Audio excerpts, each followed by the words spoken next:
देखिए दोस्तों, इस चैप्टर का एक लास्ट क्वेश्चन है हमारे पास। मतलब एक लास्ट टॉपिक बचा है, वो डिस्कस करते हैं। उसको मैं क्वेश्चन की फॉर्म में बना देता हूँ और फिर हम आपका चैप्टर जो है 13 करते हैं स्टार्ट। इस चैप्टर में क्वेश्चन बच गया आपका, वैसे तो हमने सारी चीज़ें देख ली हैं। मॉडर्न पीरियोडिक टेबल की ना एक खासियत है कि उसमें एलिमेंट्स का जो प्लेसिंग है ना, वो काफ़ी इंटरेस्टिंग है। और उसी पे एक क्वेश्चन लिखते हैं। क्वेश्चन लिखिए, फिर समझते हैं उसको। How are the elements placed in different period of modern periodic table।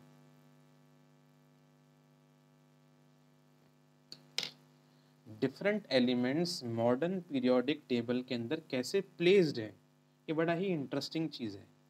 समझते ज़रा इसको। हाँ जी दोस्तों, तो क्वेश्चन है कि एलिमेंट्स मॉडर्न पीरियोडिक टेबल के डिफरेंट पीरियड्स में कैसे अरेंज हैं। थोड़ा सा रिकॉल करो नाइन्थ क्लास का।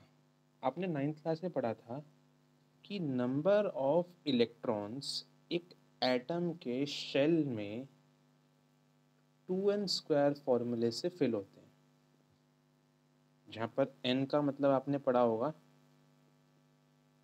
Number of shells.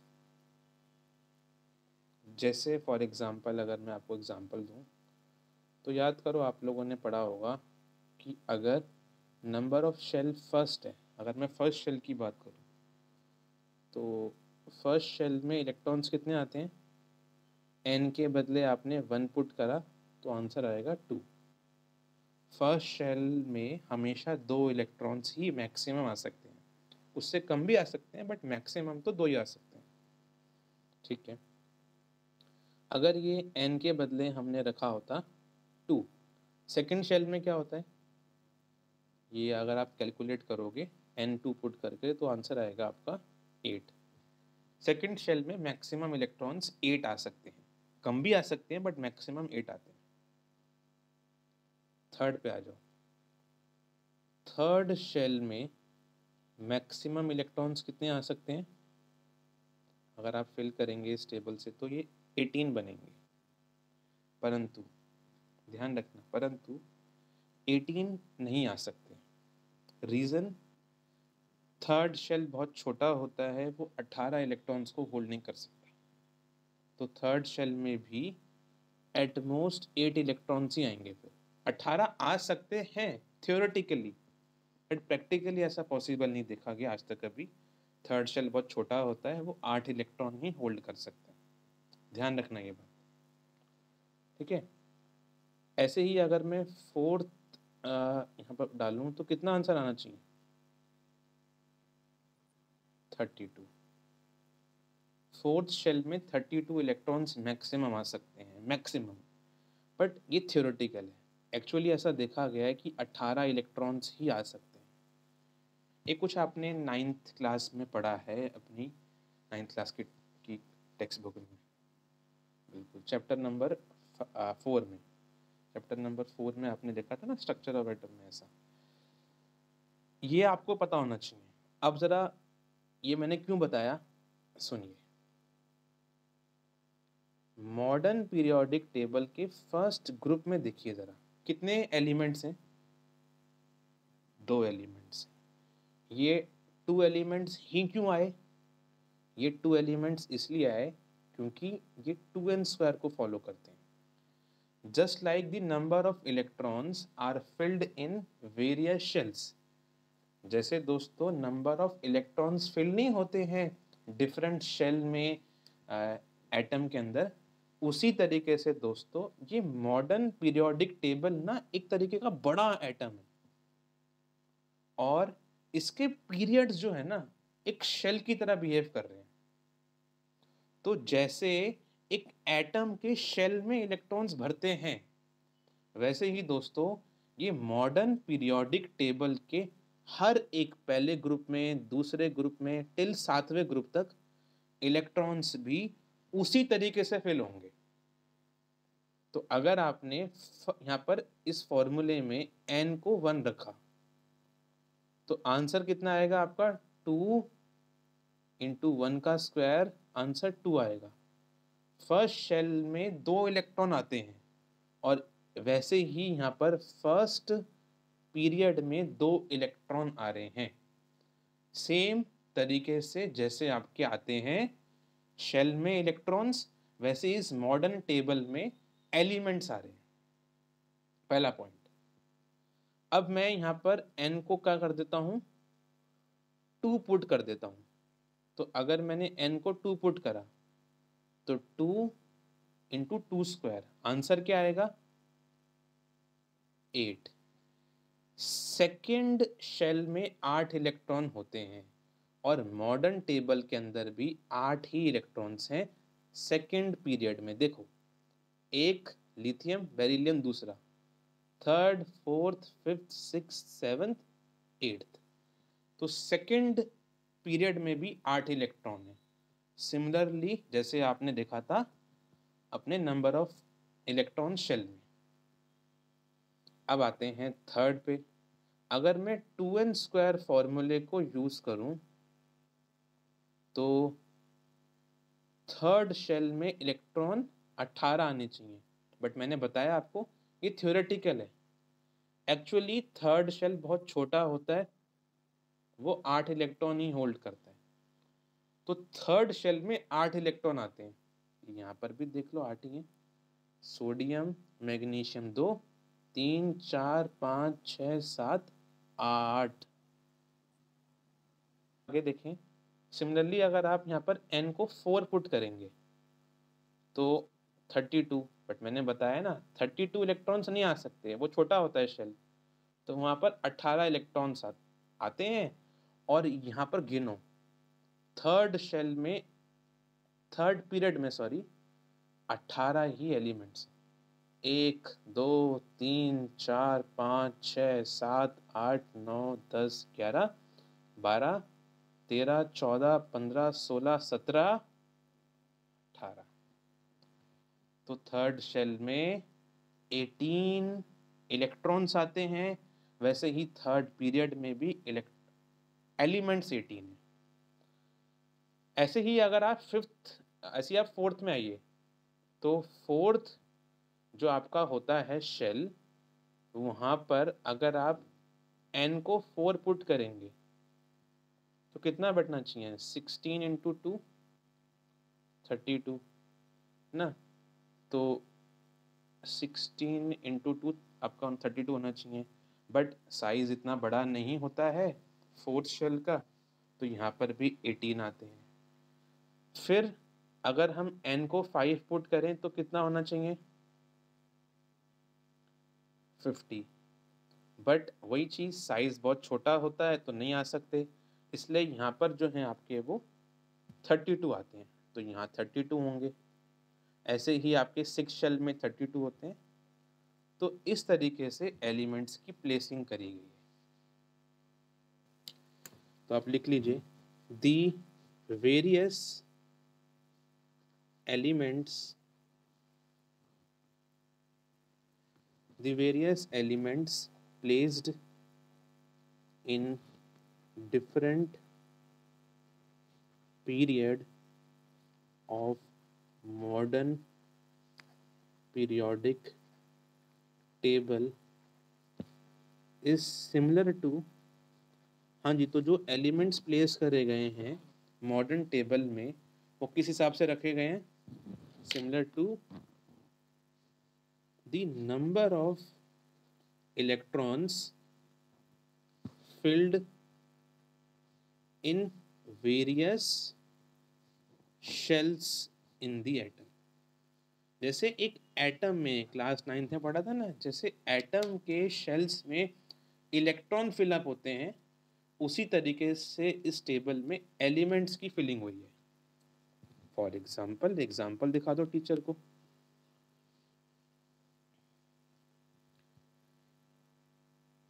के in K shell using 2n square formula n की वैल्यू 1 पुट करेंगे तो कितना आंसर आएगा 2। तो आप लिखेंगे सो फर्स्ट पीरियड हैज़, कितने हैं एलिमेंट्स पहले पीरियड में, 2 एलिमेंट्स। क्योंकि के शेल में आपने पढ़ा है, के शेल में n1 होता है तो 2 इलेक्ट्रॉन्स आते हैं, वैसे ही 2 एलिमेंट्स आते हैं फर्स्ट पीरियड में। पहले पीरियड में 2 एलिमेंट्स आते हैं स्टेबल के अंदर। के के बाद आपका आता है एल। एल शेल में अगर हम यूज करें 2n स्क्वायर फॉर्मूला तो n2 है, आंसर 8 आएगा। सो सेकेंड पीरियड में कितने एलिमेंट्स होंगे, 8 elements.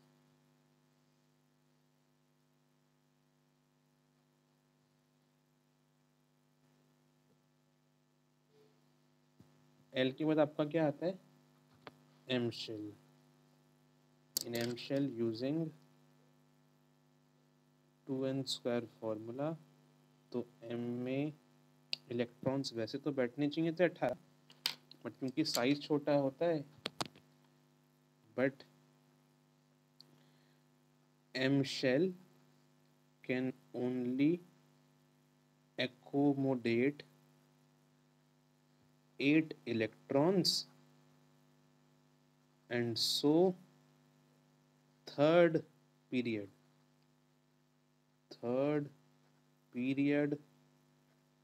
has 8 elements।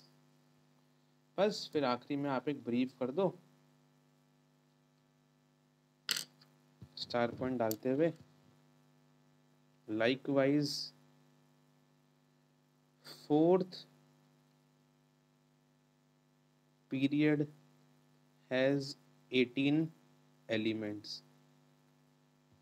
Fifth period में भी होते हैं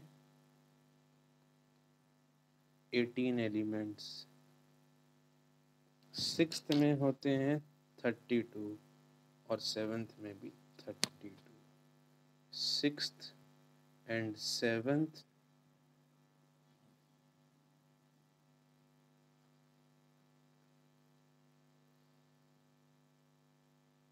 कुछ क्वेश्चन करते हैं दोस्तों इस चैप्टर के ऊपर जो आते हैं।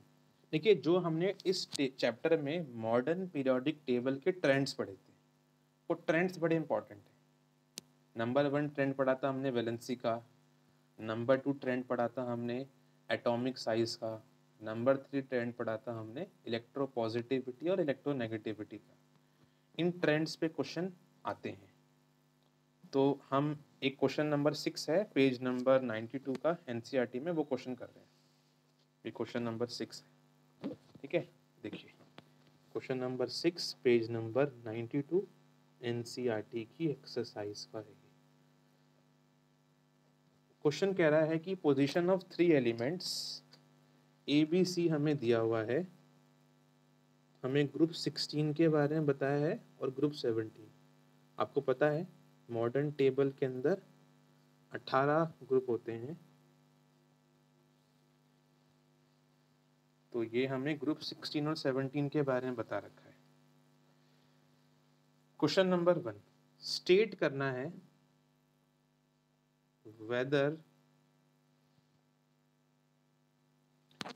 वेदर ए इज मेटल और नॉन मेटल।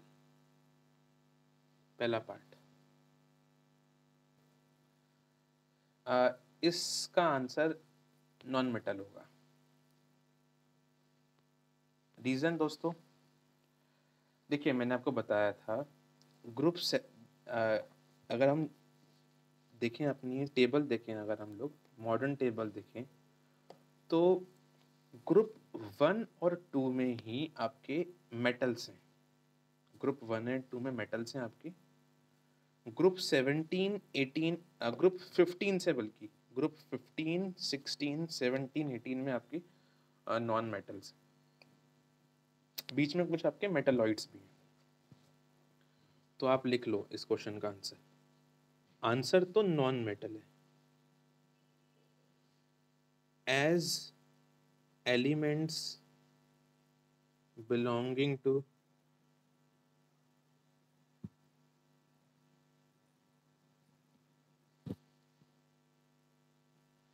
तो आपको पता होना चाहिए नॉन मेटल्स है ये आंसर, क्योंकि एलिमेंट जो बिलोंग करते हैं ग्रुप 17 को, जैसे बता रहे थे पर्व अभी, वो हेलोजेंस होते हैं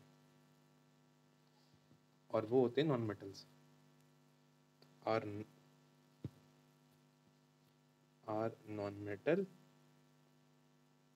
एक चीज। दूसरा, ग्रुप 17 के जो एलिमेंट्स होते हैं ना, अब उनकी वैलेंसी भी पता होनी चाहिए। चलो छोड़ो वैलेंसी, तो आप क्या याद करो, छोड़ो। तो ग्रुप 17 जो होता है ना आपका, वो नॉन मेटल्स का होता है। ये अपनी कॉपी में एक स्टार पॉइंट बना के लिख लो इस आंसर के नीचे। अगर ग्रुप 1 और 2 होगा तो वो मेटल का है। क्यों? एक और चीज सुनो, ग्रुप 1 एंड 2 मेटल का क्यों है? रीजन ये है कि ग्रुप से ना वैलेंसी भी निकलती है। ग्रुप 1 एंड 2 है तो पता है उसकी वैलेंसी क्या होगी? ग्रुप 1 वाले की +1, और ग्रुप 2 है तो वैलेंसी कितनी होगी? +2। ये ध्यान रखना है, ऐसे क्वेश्चन भी आएंगे एग्जाम में। आपको वो ग्रुप 1 लिख देगा, कहेगा ग्रुप 1 का ये एलिमेंट है। सपोज करो यहाँ लिखा होता ग्रुप 1 और ये एलिमेंट बी लिखा होता, और बोल देता आपसे बताओ इसकी वैलेंसी क्या है। ग्रुप 1 के एलिमेंट की वैलेंसी 1 होगी, ग्रुप 2 के एलिमेंट की वैलेंसी 2 होगी। ध्यान रखना है। बीच में ग्रुप 3, 4, 5 वो नहीं पढ़ने हैं हमें। ग्रुप फिर आओ 13 पे। ग्रुप 13 भी आपका मेटल का होता है। अब ग्रुप 3 की वैलेंसी कितनी है? ये रही वैलेंसी, +3। ग्रुप 14 पे आओ, ये आपके ग्रुप 14 में कुछ आपके मेटल्स होते हैं, कुछ होते हैं आपके नॉन मेटल्स, बट लार्जली इनको हम नॉन मेटल्स की कैटेगरी में गिनते हैं। इनकी वैलेंसी कितनी होगी? 4। अब इनकी वैलेंसी प्लस भी हो सकती है, माइनस भी हो सकती है, क्योंकि मैंने कहा ना इसमें मेटल्स भी हाँ ये मेटल्स भी आते हैं इसमें, नॉन मेटल्स भी आते हैं, बट लार्जली इसमें आपके नॉन मेटल्स आते हैं, तो हम सिर्फ 4 लिख देते हैं। ग्रुप 15, 16, 17, 18 आपके नॉन मेटल्स होते हैं। ये आपके हैं नॉन मेटल्स। अब वैलेंसी कितनी आएगी देखो, ग्रुप 15 वाले की वैलेंसी कितनी होगी? वैलेंसी निकालने के लिए इसकी वैलेंसी होगी -3। 18 से माइनस करो उसको, -3 कितनी होगी? 16 वाले की -2, 18 वाले 17 वाले की -1 और 18 वाले की वैलेंसी रिस्पेक्टिवली लिख रहा हूँ मैं, ध्यान रखना। जिस ऑर्डर में लिखा है उस ऑर्डर में वैलेंसी याद रखनी है। तो ये आपको ध्यान रखना है, 1 एंड 2 और 13 मेटल्स के हैं, और जो उनका ग्रुप नंबर है उतनी वैलेंसी है। 14 में दोनों आते हैं, मेटल्स नॉन मेटल्स, तो बट लार्जली नॉन मेटल्स आते हैं उसमें आपकी। 15, 16, 17। एक चीज और, इस टेबल में ना, मॉडर्न टेबल में कुछ आपके मेटलॉइड्स भी होते हैं। मेटलॉइड्स जो होते हैं आपके, उनके नाम याद कर लो आप लोग। अब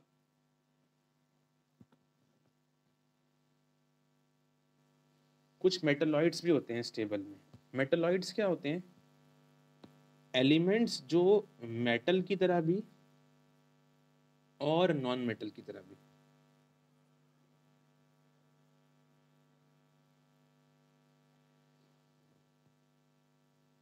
मेटलॉइड्स होते हैं एलिमेंट जिनकी प्रॉपर्टीज दैट है properties similar to both metals and non metals.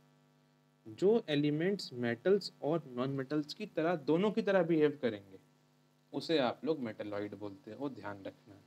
कुछ एग्जाम्पल हैं, 2-3 याद कर लो। जैसे बोरॉन, जो एलिमेंट्स की प्रोडक्शन करी थी मेंडलीव ने, सिलिकॉन, जर्मेनियम, वो भी है जर्मेनियम।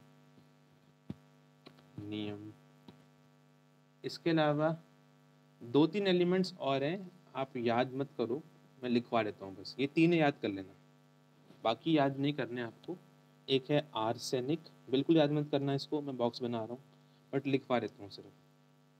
एक आपका होता है टेलुरियम, बिल्कुल याद मत करना, ये तो कभी भी मत याद करना इसको, तो इस पर डबल बॉक्स लगा देता हूँ, कभी याद नहीं करना है इसको, भी तो 11th में याद करोगे। एक पोलोनियम है, इसे भी याद नहीं करना है, इसमें 3 बॉक्स लगा देता हूँ, बिल्कुल याद नहीं करना है। एक स्टार्टिंग के 3 याद करने। मेटलॉइड्स में अगर क्वेश्चन आया एग्जाम में 1 नंबर पे तो ये लिखना होता है, एलिमेंट जो मेटल्स और नॉन मेटल्स दोनों की तरह बिहेव करते हैं। ठीक है, तो मेरा क्वेश्चन जो था मैंने वो समझाना था आप लोग को। क्वेश्चन था एनसीईआरटी में, ग्रुप हमारे पास दे रखा है 16-17, उसमें ये ए एलिमेंट क्या क्या चीज़ को शो कर रहा है, ये मेटल है नॉन मेटल है। तो 17 ग्रुप आपने अभी पढ़ लिया है, 17 एलिमेंट में हमेशा नॉन मेटल्स आते हैं और वो हेलोजेंस होते हैं। अब सेकंड पार्ट दोस्तों इस क्वेश्चन का जो हम कर रहे हैं, क्वेश्चन सेकंड क्या कह रहा है इसका, state whether C is more reactive या लेस रिएक्टिव है वो than A। Second part, state whether C is more reactive या लेस रिएक्टिव देन A। मैं दोबारा से आपके सामने दिखा देता हूँ, इसे तो आपकी बुक आपके पास होगी। इसमें ऑर्डर ध्यान रखना है आप लोग को। जैसे देखो, पहला एलिमेंट 16 ग्रुप में काट रखा है, आपको नहीं बताया, सेकंड नहीं बताया, थर्ड नहीं बताया, फोर्थ बता रखा है बी। 17 ग्रुप में पहला एलिमेंट काट रखा है, दूसरा बता रखा है ए, ये दूसरा ये है इसके सामने वाला, थर्ड आपका काट रखा है सी। तो सी और ए में बताना है कि सी ज़्यादा रिएक्टिव है या कम रिएक्टिव है। अच्छा क्वेश्चन है ये। देखो दोस्तों, पहली बात तो आपको ये समझना होगा, ग्रुप 17 मैंने बता दिया, इसमें आते हैं नॉन मेटल्स। तो क्वेश्चन ने आपको ये मेंशन नहीं किया है कि वो किस रिएक्टिविटी की बात कर रहा है, बट क्योंकि क्वेश्चन ने मेंशन नहीं किया है, इसका मतलब क्वेश्चन यही पूछना चाहता है आपसे कि नॉन मेटेलिक रिएक्टिविटी के बारे में पूछ रहा है वो आपसे, कि ए और सी में, क्योंकि ए और सी नॉन मेटल हैं, तो इन दोनों में ज़्यादा रिएक्टिव नॉन मेटल कौन है, ये पूछना चाहता है वो। यहाँ मेटेलिक करेक्टर नहीं आएगा, क्योंकि मेटेलिक करेक्टर मेटल्स में होता है, ग्रुप 1, 2 और 13 वालों में। अब आपको पता है डाउन दी ग्रुप मैंने पढ़ाया था आपको, क्या होता है, एटम्स आसानी से इलेक्ट्रॉन लूज कर सकते हैं, साइज बढ़ता है, शेल बढ़ते हैं और इलेक्ट्रॉन आसानी से लूज हो सकते हैं। क्योंकि डाउन द ग्रुप आसानी से इलेक्ट्रॉन लूज कर सकते हैं, तो down the group metallic character बढ़ता है। इसका मतलब down the group metallic character बढ़ रहा है, तो नॉन मेटेलिक करेक्टर क्या होगा, सीधी सी बात है, वो कम हो जाएगा। इसका मतलब है कि C कम रिएक्टिव है नॉन मेटेलिक प्रॉपर्टी में, तो आंसर होगा वो लेस रिएक्टिव। क्योंकि डाउन द ग्रुप साइज बढ़ने से वो इलेक्ट्रॉन गेन नहीं करेगा, कम गेन करेगा। तो ये मेटेलिक करेक्टर बढ़ेगा और नॉन मेटेलिक करेक्टर कम होगा। बट क्योंकि हम तो 17th ग्रुप में हैं, हमें बताना नॉन मेटेलिक करेक्टर के बारे में। इसलिए हम बोलेंगे कि सी क्योंकि नीचे आ रहा है, नीचे आने पे इलेक्ट्रॉन आसानी से लूज करता है, एलिमेंट गेन नहीं करता, इसलिए सी कम रिएक्टिव होगा नॉन मेटेलिक प्रॉपर्टी में। तो आप लिखेंगे down the group metallic character बढ़ता है, ऐसा हमने पढ़ा है, एंड नॉन मेटेलिक कैरेक्टर कम हो जाता है, decreases, hence C will be less reactive, C come reactive होगा इस हिसाब से। अब जब भी कोई क्वेश्चन आए आपके पास रिएक्टिविटी का कोई भी एग्जाम वगैरह में, तो जो मैंने पॉइंट लिखवाया इससे करना, down the group her group में मेटेलिक कैरेक्टर बढ़ता है और नॉन मेटेलिक घटता है, इसलिए किसी भी ग्रुप में नीचे आने पे मेटेलिक कैरेक्टर बढ़ेगा, नॉन मेटेलिक कैरेक्टर कम होगा, इसलिए सी कम रिएक्टिव है नॉन मेटेलिक प्रॉपर्टी में। अगर मान लो ऐसे ही यहाँ लिखा होता है एक एलिमेंट एक्स और बी, और मैं पूछता आप लोगों से बताओ बी ज़्यादा रिएक्टिव है कम रिएक्टिव है, तो अब आप लोग आंख बंद करके कह सकते हो हाँ जी ये लेस रिएक्टिव है, क्योंकि नीचे आने पे मेटेलिक कैरेक्टर बढ़ता है। बट ग्रुप 16 में होते हैं नॉन मेटल्स, तो नॉन मेटल्स के लिए नीचे आने पे मेटेलिक कैरेक्टर कम होता है, इसलिए ये लेस रिएक्टिव होगा, तो इसलिए ये क्वेश्चन करवाया गया है। अब इसी क्वेश्चन का थर्ड पार्ट कहता है हमारा विल सी बी लार्जर, शायद ये कर सकते हो आप लोग अब, और smaller in size than B. कोई ट्राई करेगा इसका आंसर? ठीक है, simple answer, across the period हम जानते हैं, across the period atomic size कम होता है, इसीलिए देखो ना C इस तरफ है, उधर साइज कम हो रहा होगा,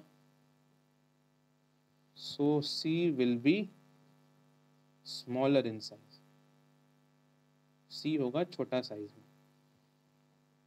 लास्ट पार्ट देखते हैं इसका फिर हम लोग। फोर्थ पार्ट कहता है विच टाइप ऑफ आयन, या तो कैटायन या एनायन फॉर्म करेगा एलिमेंट ए। अब ध्यान रखो कैटायन एनायन में कंफ्यूज नहीं होना होता है, कैटायन का मतलब होता है बताया कोई, और एनायन का मतलब नेगेटिव, है ना, तो ये ध्यान रखना है। तो ए एलिमेंट से कौन सा बनेगा एनायन कैटायन, बहुत सिंपल है ये मेरे ख्याल से, क्योंकि ए एलिमेंट नॉन मेटल है, नॉन मेटल इलेक्ट्रॉन गेन करता है, तो ये बनाएगा, पीछे वैलेंसी भी लिखी है हमने ना, तो ये एनायन बनाएगा, ए विल फॉर्म एनायन।